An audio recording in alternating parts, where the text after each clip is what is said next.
তো আজকে শুধুমাত্র একটা ডিম আর আটা দিয়ে দারুণ মজার এই ঝাল পিঠাটা আমি তৈরি করে দেখিয়েছি। তা প্লিজ ভিডিওটি না টেনে শেষ পর্যন্ত দেখবেন।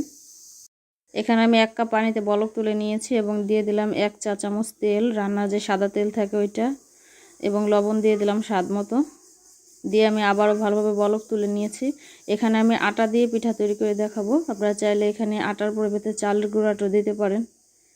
তো এভাবে দিয়ে ভালোভাবে নেড়ে ছেড়ে নেব। এখন আমি এই পিঠাটা অবশ্যই গরম পানি দিয়ে এভাবে তৈরি করে নিতে হবে। এটা কোনো রকমভাবে ঠান্ডা পানিতে তৈরি করতে যাবে না। তো যে দেখুন এরকম হয়ে গেছে। এখন আমি এটাকে একটু ঠান্ডা পানির ছিটা দিয়ে ভালোভাবে মথে নিব আটাটা।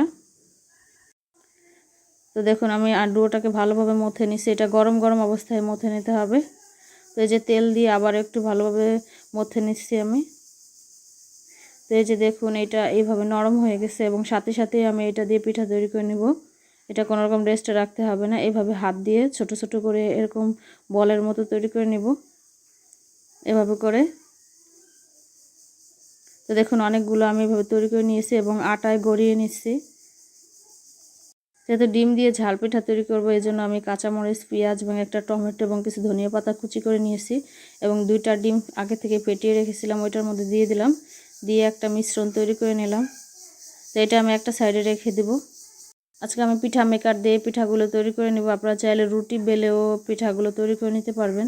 তো এই ধরনের যে পিঠা মেকার থাকে ওইটা নিয়ে নিলাম এবং যে বলগুলো তৈরি করে রেখেছিলাম ওইটা দিলাম। দিয়ে এভাবে একটা চাপ দিয়ে তারপরে দেখলে বুঝতে পারবেন।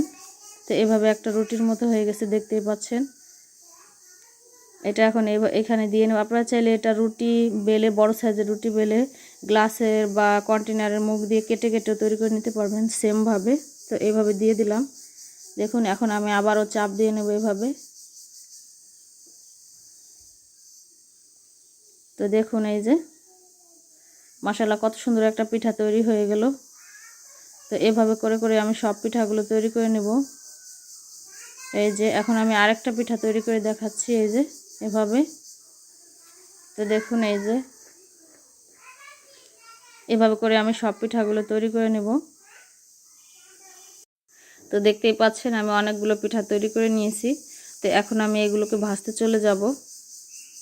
তো এই জন্য চুলায় আমি বেশ কিছু তেল গরম বসিয়ে রেখেছিলাম। তেলটা মিডিয়াম গরম করতে হবে, কোনোভাবেই যেন তেলটা বেশি গরম না হয়ে যায়, তাহলে কিন্তু পিঠাটা ক্রিস্পি হবে না। উপর থেকে হয়ে যাবে কিন্তু ভিতরে কাঁচা থেকে যাবে, মচমচে হবে না। তো দেখুন এটা বেশ খানিকটা সময় নিয়ে ভাজতে হবে। তো এভাবে উল্টে পাল্টে দিচ্ছি আমি। তো আমি 7 থেকে 8 মিনিটের মতো এই যে ভেজে নিয়েছি। দেখুন এখন আমার পিঠাগুলো হয়ে গেছে। তো আপনারা আপনাদের পছন্দের কালার করে যে যেমনটা ভাজতে চান সে তেমনটা করে ভেজে তুলে নেবেন।